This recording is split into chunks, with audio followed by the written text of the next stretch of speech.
This is where we have an opportunity to sit down with some of the speakers that are coming to the Customer Service Revolution, formerly the Secret Service Summit. This year, it will be held October 24th and 25th in beautiful Cleveland, Ohio. And today, I am honored to have some time to ask questions of Eric Chester. And I know a lot of our viewers already know who Eric is. I am going to just share with you a little bit about Eric, and for those that don't know, because it's really interesting what he has done. So Eric really identifies himself as a workplace researcher. That's his primary function the last 20 or so years is in the trenches doing that research. He's helped a lot of companies develop strategies to get themselves in that coveted position of a preferred workplace to work, which we all know is really important these days when you're in a competitive marketplace trying to get the best talent. He's also written 6 leadership books, and I'm going to go through a couple of his titles in just a second here. And he is a Hall of Fame speaker who's given over 2,000 presentations. To me, that's really impressive because, Eric, there are thousands and thousands of speakers out there, but only I believe about 200 in the Hall of Fame. So that's quite an accomplishment. Congratulations. It's quite an honor. Some of the titles that I want to touch on when we're speaking in our interview today, because I find your titles fascinating. I love them. The first one is On Fire at Work, How Companies Ignite Passion in Their People Without Burning Them Out. That sounds a little tricky. I really love that title. I know that's something you'll be talking a lot about in your presentation in October, and we'll get into that in just a minute. Another one of the titles that I really find fascinating of yours is Reviving Work Ethic, A Leader's Guide to Ending Entitlement and Restoring Pride in the Workforce. Again, another fantastic title. And another one of my favorites, Hiring Generation Y, but it's not the letter Y, it's WHY. We're going to talk about that a little bit too when we get into talking about generations in the workplace today. I know you do a lot of work on millennials. I also know you have a book coming out soon on hiring, which we'll get into as well, which is also fascinating. A lot of people need that information. So, Eric, thank you so much for joining us today. It's great to have you. It's an honor to be here. I'm so much looking forward to this Customer Service Revolution. I've heard about this program from all my peers and many of my clients, so I know this is going to be an amazing event. Your lineup is just spectacular. I'm honored to be on it. Well, it's funny. Every year, John DeJulius walks into a conference room and says, this is going to be the best one yet. And we're always like, how could it be? It's always so good, but he's always right. Every year it is. So we're really looking forward to October this year. So if I may, I want to start off with my first question for you, Eric, and it's this. As you know, at the DeJulius Group, we consult our client base on improving customer experience that they're delivering. And I find very often that companies get excited about delivering that external customer service. And when in their excitement, they sometimes forget about the all-important internal customer. And we always kind of have to reel them back in and remind them that their internal customer needs that service as well. I know many organizations and leaders have a hard time with that concept. So what are some of the things that you do to break through and institute change when it comes to delivering that experience to their internal folks? Well, the first thing is I think leaders and managers need to really take a deep look at how they got into their positions and how things have changed, because oftentimes we fall back on that. I remember when I first came into the workplace, I know when I started this job, this is how things were done back then. And we assume, the golden rule says do unto others as you would have them do unto you. But as Tony Alexander tipped that concept on its ear, came up with a platinum rule. Do unto others as they would have done unto them. Because oftentimes what we do in the workplace is we try to treat people like they're miniature versions of us. And that happens a lot when we hire this, quote, millennial generation. We'll get into that. It's not really millennials anymore, but we do that. We hire people and we go, you know what? I remember when I first came into this place and somebody floated their arm around my shoulder, walked me around the premise and said, don't worry, kid, keep your head down, your nose to the grindstone, and someday all this more can be yours. And so we kind of have that philosophy is they're just miniature versions of us. And this is how we came in and this is what happened. And we do that and we drive people away from us. And you're right. Leaders and managers, especially in customer service, need to realize that what we're dealing with here, we can have all the sophisticated training programs in the world, and we can rely on technology to a great extent, get automated systems to answer our phone for us and telephone trees and prompts. But really, customer service comes down to the 18 inches. The 18 inches that's between the nose of our frontline people and our customers. And if you don't win that war, if you can't win that war, customer service just falls apart. So that means that you got to win the war between the 18 inches between your nose and their nose. And that's what we'll be talking about. How do you do that? Yeah, that's fascinating. And I'm sure a lot of our viewers and attendees are experiencing that issue and need to be reminded of that message. That's great. You brought up the millennial generation. So let's skip to that question because that's a hot button.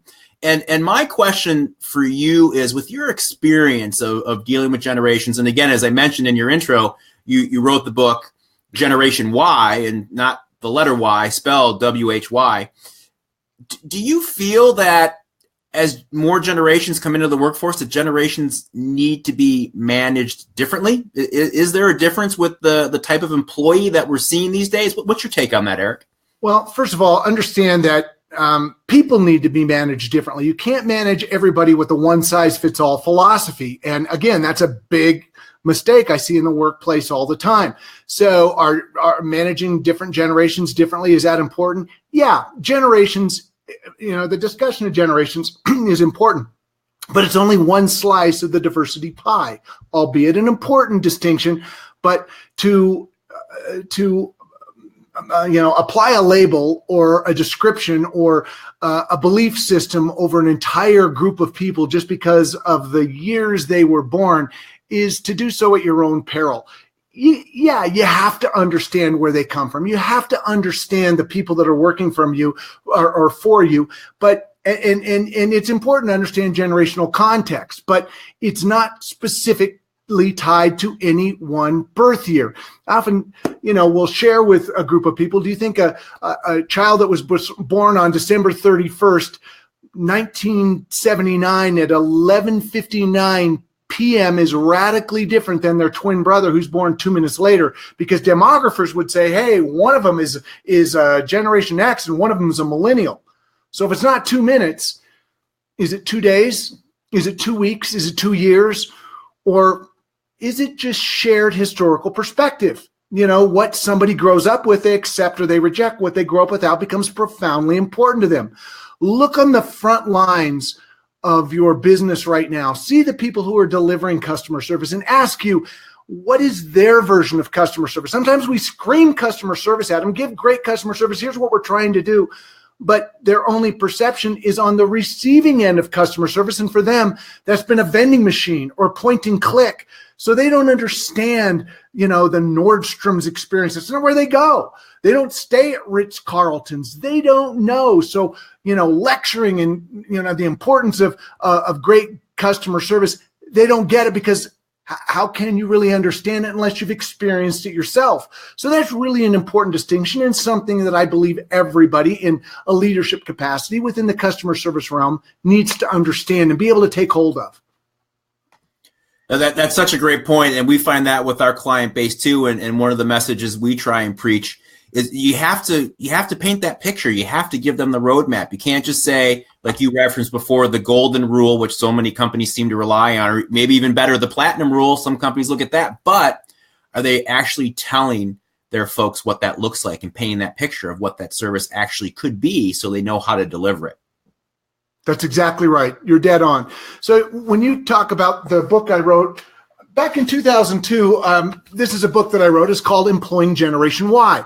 And I'm a former high school business teacher and coach turned motivational speaker for young people. So I spent, 10 years in gymnasiums and on college campuses talking to, teens and 20-somethings to try to help them figure out this thing called a career. How do you get from here to there when you don't even know where there is? So, it was really fascinating. I mean, my heart's always been with youth, but I saw companies and organizations struggle with, boy, we're bringing these people on and it's not working. We're not getting much out of them.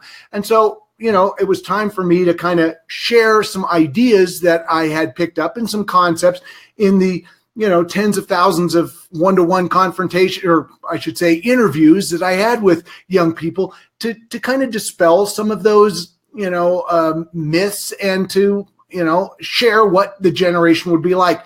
And in this book, I certainly talked a lot about generational differences, and I still believe generational differences exist.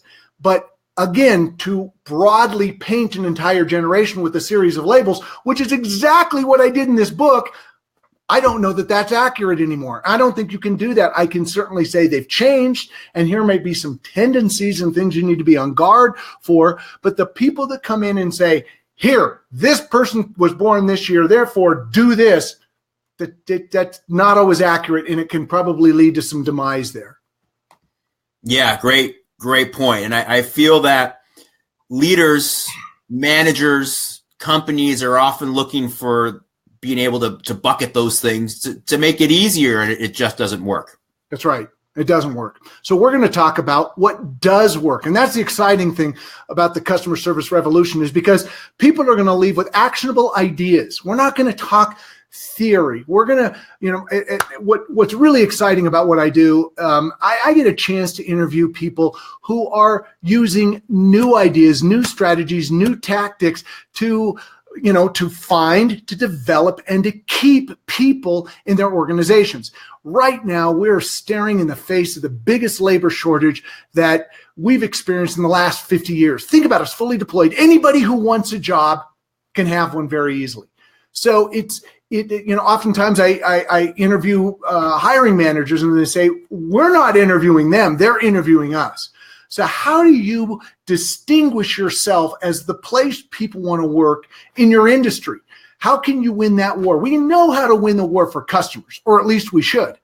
How do you win the war when it comes to finding the people that are going to serve those customers? Because if you can win that battle, the customer service battle is easy. Great point.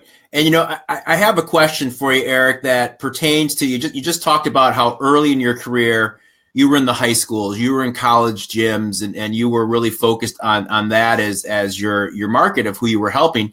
And then you saw the opportunity and the need for you to work with the leaders and the corporations. So I'm guessing between your books and your 2,000 plus presentations, you must hear often from people who you helped, who you helped realize to change their ways, to look at things differently. Any stories come to mind of some of those success stories that you've been a part of? Well, it's interesting. A lot of times, I'd like to say the ideas are all mine, but they're not. I just happen to be in a really unique position to work with so many different companies and organizations, and to, find tactics that work, maybe put a different spin or add a little bit to them and share them with other people. And then it's the comments that I get back that, hey, we're using this, and finally we get it. We figured it out. Some of the comments range from you helped me stop doing the things that were driving people away. Well, one of the biggest comments, or I guess a comment or a question that I get from people that are in my audiences or that read my books, they might say, hey, how do you motivate this new emerging generation? How do you motivate our frontline workforce? I say, well, the first thing is you got to remove everything that demotivates them. So I've shared concepts and tactics in terms of how to do that. And I do receive, wow, we changed our signage as people check in. We now are, instead of just, slip on your uniform and go start working the cash register, we now try to, to talk to them for a couple of minutes, or to huddle up ahead of time, and it seems to work. I just heard from a group. I worked with a large franchise of people who own residential cleaning services, and one of the gentlemen said, "Look, I took the seven core work ethic values that you talked about in reviving work ethic, and these 7 cultural pillars that you really have opened our eyes to in On Fire Work. We learned what we want out of them and what they want out of us. And now we formulated our entire questions, our interview process based around that. So we know that we found a cultural match, and it's working. We found and are hiring better people. They seem to be more engaged, and they're sticking around. So those are the kinds of results that really keep you going, that let you know that you're on to something. Yeah, that's great. That must be such great feedback to hear, and I'm sure you hear it often. As you know, Eric, our audience at the Customer Service Revolution, they really know the importance of the experience they are delivering. A lot of them are experienced leaders, whether they're leaders of their companies or of a department. A lot of them are business owners, and they understand that the service and the experience they deliver is really what differentiates them from their competition. So I'm curious, what are you most excited about delivering to that type of audience? Well, again, I will. I'm sure I'm going to learn a lot from them, because the mix of people that come to Customer Service Revolution is outstanding. Not just from the speaker side of the equation, but from the attendee side. So, I always approach every meeting that I go to from what can I learn from them, and so listening to people, not only their challenges, but their ideas, is a very central part of what it is I do. And I fully expect to be doing some, interviews with attendees ahead of time to find out what they're doing that works, and some of their challenges that maybe I can help them out with, that, to provide some ideas. That you mentioned this new book that I'm writing. The new book is called Fully Staffed: How to Find and Keep Great People for Jobs They Don't Consider Sexy. Ask yourself a question right now. How many students in high school are right now taking a break going, oh, gee, someday I hope I can be in a customer service position? And the reality is probably not many. We're doing a great job in this in Western, in North America of developing a whole legion of entertainers, people that want to be, great dancers and singers and professional athletes and X Games stars and YouTube stars and all kinds of things. But in terms of delivering or preparing people for, hard work and careers that require, lots of time and energy and thought process, we don't do a good job of preparing people that way. And so a lot of the jobs we have that we may think are sexy, they don't look at it that way. So I'm going to solve that question in this book. And one of the ways I'm doing that is to gather research. So I've prepared a landing page, very simple. It's simply called ericchester.com/fully-staffed.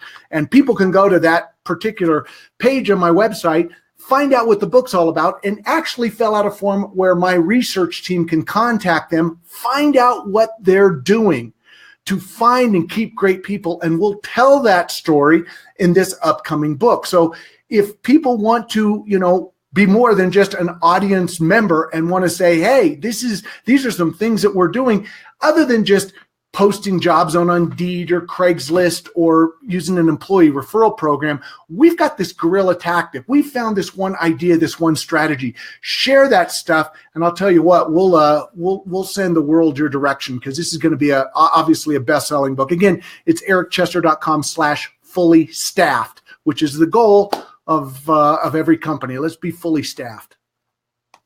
Wow, that's fascinating. You don't always get the chance to be part of something while it's being created. So that's really cool, and I'm sure this book is going to be fascinating. Yes, I try to always shine the spotlight on what's working. Everyone knows what's not working. You could get in front of a customer service group and you could tell story after story about failed customer service experiences. Mm-hmm. Nobody who's coming to Customer Service Resolution wants to hear that. They know that customer service is, oftentimes an oxymoron. They don't want to hear stories about what's not working. They want to find out tactics and ideas of what is working. And that's why I'm so excited to be there and share with them ideas in terms of, how to find and keep great people that are going to deliver that customer service experience. It's going to blow your customers away and get them coming back for more. That's great, and great point. I have one last question for you today, Eric, and I really appreciate you taking the time to join us on the Customer Service Revolution Speaker Spotlight today. My last question is, you earlier mentioned that it's not just theory that you talk about. There are some actionable items that you'll be sharing with our audience.